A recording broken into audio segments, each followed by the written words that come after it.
Norman Chisale omwe ndi wachiwiri kwa nduna ya zachitetezo cha mdziko iwo akwanirisa lonjezo limene analonjeza lolemba lapitali pa 19 January 2026 pamene anapita ku ofesi ya immigration kumene kuti ndi ku Lilongwe.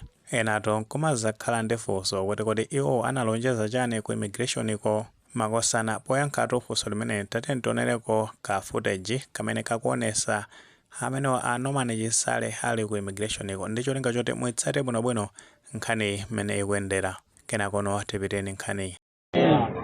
Ndinabwera kuno kuti ndidzaone fokukhazi dandawo zambiri. Ndikupatseni funso. Ndipo munene chilungamo. Alipo apa amene anapereka ndalama extra, ndalama ya pamwamba kuti passport yake amupangire mwachani. Aliyense amene ali ndi chidandaulo chimenecho mawa ali ndi chidandaulo chimenecho ali ndi evidence umboni okwanira kuti iye anaperekadi ndalamazo 8 o'clock mawa Capitol Hill mundipesi.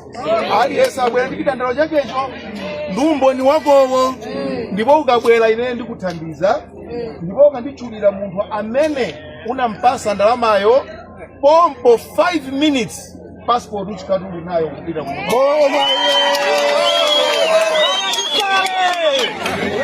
Ndinabwera pano chifukwa nzanu wolimba mtima anabwera, sichoncho?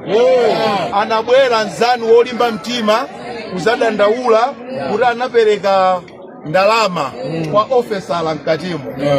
Ndiyeno mwamwayi ofesala yonso ndampeza and ofesala yonso wavomera.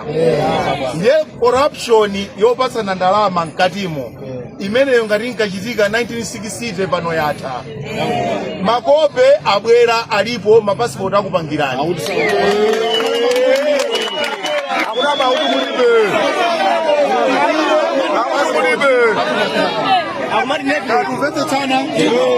Ndikubwerezanso aliyense mukutimva uku, aliyense amene wapereka ndalama ya boma ya passport iyo ndikudzapereka ndalama ina yophatikizira. Panopa ndili ndi ma officers 20 amene alandira ndalama kwa wanthu. Ende kuyambira mmawa mwadziwa iyo ndamenda mutani pakali pano azatha polisi amutani amutenga wapita ku polisi.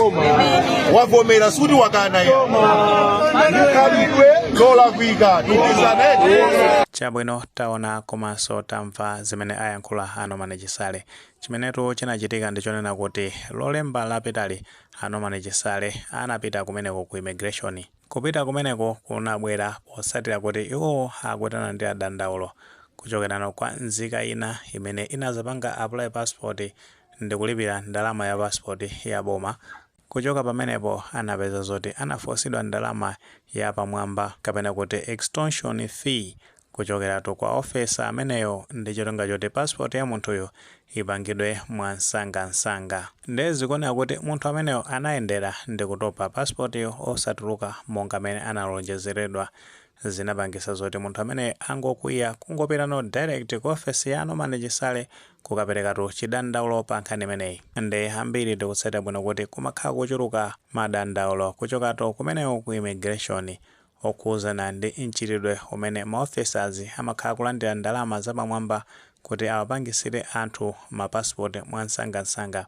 Kono mapeto ake zimapeza zoti anthu amenewo mapassportiso akanika ndithu kuti apasidwe monga amene anagwirizanirana pakati pa operekayo komanso ofesa. Nde zimenezi Norman Chisale zinapangisa zoti apite kumeneko ku immigration ko nde atakampeza ofesa ameneyo kumpangako mfloti anavomereza kuti analandiradi ndalama yapamwamba. Nde anapeza zoti anayitana polisi ndi kumtenga ofesa ameneyo tikupe kuti panopa ali ku chitokosi cha polisi. Nde mukatsata bwinobwino pa zimene amayankhula Norman Chisale pamenepo amalembekesa anthu kuti ngati pali ena ake oti anapereka ndalama kwa maofesas kuti apangiridwe mapassport mwachangu atalipira ndalama ya boma anthu amenewo ngati ali ndi umboni ogwirika akakumane ndi Norman Chisale ku ofesi yawo ku Capitol Hill. Nde zikuoneka kuti zimenezo zinazachitikadi linali lachiwiri pa 20 January 2026. Norman Chisale anakwanisa lonjezo lawo anakakumana ndi anthu amenewo ku ofesi yawo ku Capitol Hill. Nde kumeneko anthu zikuoneka kuti anapereka maumboni ndithu ogwirika kama trans ID kande kuti mabanki settlement kuti amapanga transfer ndalama zimenezo. Posatira zimenezo paja iwo analonjeza kunena zoti amene apereke umboni ogwirika bwinobwino nde kuti no apangiridwa passport yake mwansangansanga. Nde tikasata bwinobwino kunalinso emergency meeting imene mkulu wona za immigration amene watu ndi Dennis Chipao anachitisaso meeting kuchenjezatu nde kuti akuluakulu ogwira ntchito kumene ku immigration kuti apewe mchitidwe wakatangaletu ndi ziphuphu. Ndeno posatiranso mkumano umene unalipo pakati pa anthu amene anakakumana ndi Norman Chisale ku ofesi yawo pa nkhani yokhuzana ndi madandaulo oti analipira ndalama yapamwamba komano osalapasidwa mapasipoti.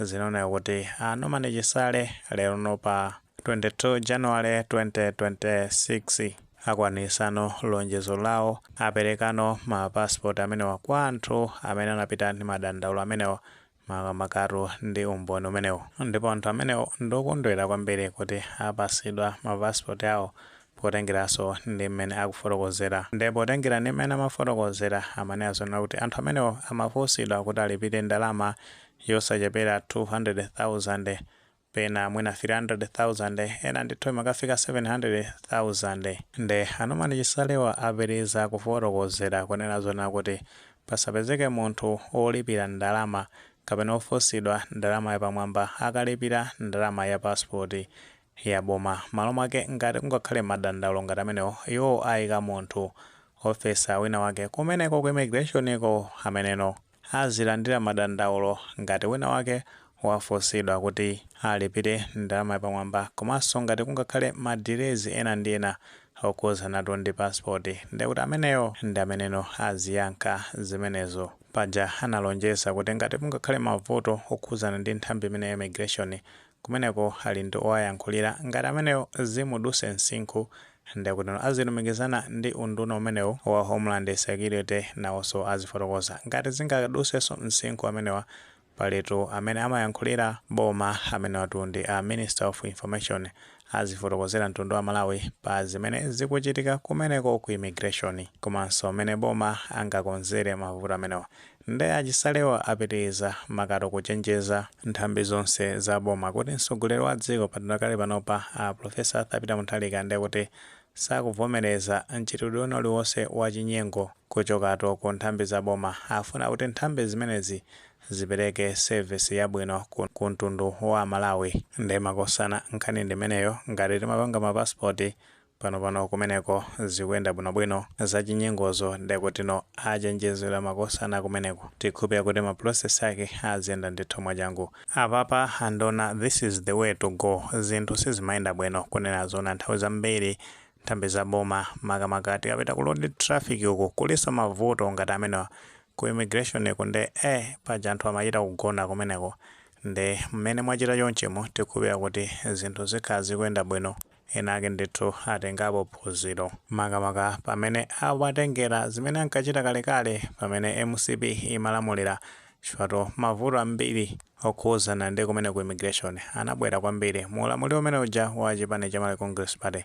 Magayi amene aja amene kuti analilekeresi kwambiri analekerera zinthu kuti zifike poyipa kwambiri anthu azivutika komanso samalabadaso kuti anthu akuvutika pa nkhani yokhuzana ndi mapasipoti ndi zina zotero. Ambiri akondwera kwambiri anduna ndi unduna wanu tikhupira kuti maministry ena atengeraponso chisanzo pa ntchito yabwino imene mukugwira kumeneko. Nde paja aboma anazafotokoza kuzeratu kwa anduna a zachuma a Joseph Mwanamveka kuti tukwasekuka mwayi wa ntchito ku maiko aluya ku United Arab Emirates, Saudi Arabia ndi maiko ena. Nde anthu ofuna ndithu amene tili ndi malingaliro ofuna kugwira ntchito kumeneko titha kuthamangisa za mapasipoti. Ndondomeko imeneyo ya ntchitoto za kumeneko kwa aluya isanayambe paja amati kugona pakati nkuyambirira. Zikamatuka zimenezo tikhale kuti titokonzeka bwinobwino. Nkutheka tomwe ndi maganizo pa nkhani imeneyi ngati maganizo ameneyo ali pofotokoza ndi comment section koma mulemekezanso maganizo anzathu.